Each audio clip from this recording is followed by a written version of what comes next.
High Commissioner Saleh, Excellencies, friends. 75 years ago in this building, the world made a promise to people who had lost everything. I'm here today because someone kept that promise to me. But I'm also here to speak for the people it has not yet reached, people I know by name. I grew up in Kocho, a small farming village in northern Iraq. We were not wealthy, but we were whole. I had my mother, my brothers, my school, my plants, ordinary dreams in an ordinary place. In August 2014, it took ISIS one day to end all of it. They came to destroy the Yazidi people, not as a side effect of war, but as its purpose. The men were executed, the boys were taken, and thousands of women and girls, including me, my sisters, my nieces, and my friends, were taken into captivity. I do not need to describe those weeks to you, but what I want you to understand is what came after, because that is the part this convention, this anniversary is truly about. Like hundreds of thousands of people, I found myself in a displacement camp, a city of tents, everyone waiting, no one knowing for what. We were alive, but I learned something in that camp that has never left me. A camp can save your life. It cannot give you a life. Then one day, my name was on a list. Germany had opened its doors to 1,000 survivors of conflict-related sexual violence. I was one of them. I received care. I learned a new language. I found my voice, the voice that I'm using right now in this room. All of it because one country decided that a stranger's future was worth something. And I chose to use that voice to advocate and demand justice. Because justice for genocide is strongest when survivors lead it. And that is only possible when survivors are safe, when we have the standing to speak, to testify, even to return to the place where it happened. Germany gave me that safety. That is what the Refugee Convention truly is. A key to protection, to safety, to dignity. A key to justice. But the people I left behind in that camp were no less deserving than me. Nearly 12 years later, most of them are still there, in tents built to last months, not decades. And my community is not unusual. This is the ordinary shape now of displacement everywhere. Not weeks, not months, decades. Whole generations raised in a waiting room. I was one of the lucky ones, but safety should never be luck. Safety is a right, and a right that depends on luck is not yet a right. So on this anniversary, I want to say something with love for this institution and with the honesty this moment demands. The world cannot abandon its responsibility to protect people.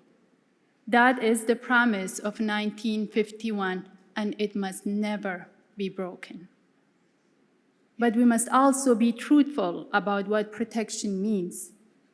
Keeping people alive in camps year after year is not protection. It is protection postponed. It was designed as an emergency measure, and we have let it become a way of life for tens of millions of human beings. And I refuse to accept that this is the best the world can do, because I know it is not. We are not a poor world, we are a distracted one. The resources exist to help the most vulnerable. The resources exist to help millions of people go home, to rebuild the schools, the farms, the clinics, the way survivors in my community have been fighting to rebuild Sinjar house by house with far too little help. And where going home is impossible, the resources exist to open real pathways to a real future somewhere new. The world does not lack the means to end displacement. It lacks the decision. Solutions are not more expensive than the alternative. There is nothing more expensive than a crisis we choose to make permanent. And let us remember what protection feels like from the inside, because I have felt both sides of it. To be protected is to sleep without listening for footsteps. It is to plan next year, not just tomorrow.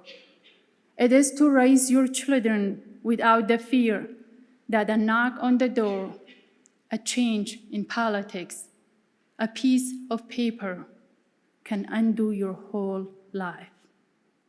Millions of refugees live without that peace, in legal limbo, in uncertainty, in fear of being sent back to the danger they fled.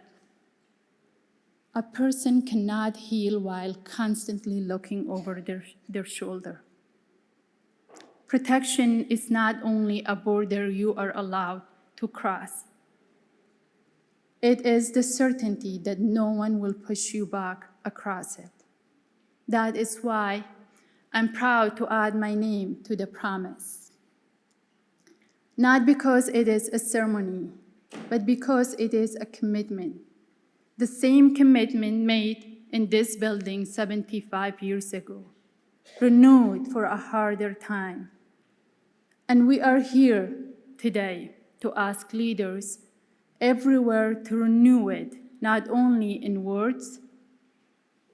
Keep the door to safety open, share the responsibility fairly, and invest in what actually ends displacement, return, rebuilding, and the chance to belong somewhere again. Because a world where the persecuted have somewhere to go is a safer world for all of us. And I will end with this. I have sat across from presidents and prime ministers, and I have sat on the floors of tents with women who lost everything. And I have learned that the distance between those two rooms, between where power lives and where its consequences live, is the space in which every promise is kept or broken. I carry both rooms with me everywhere. This one, marble, flags, history where promises are made, and a tent in a displacement camp in Lebanon, in Iraq, in Sudan, in Uganda, wherever the waiting has gone on too long, where a woman my age is raising children who have never seen their village, still waiting for the world to remember her. For 75 years, we have understood the unimaginable suffering displacement causes. We have documented atrocities, measured crises, expressed outrage. We have learned how to respond to emergencies. But our ambition must be greater than response alone.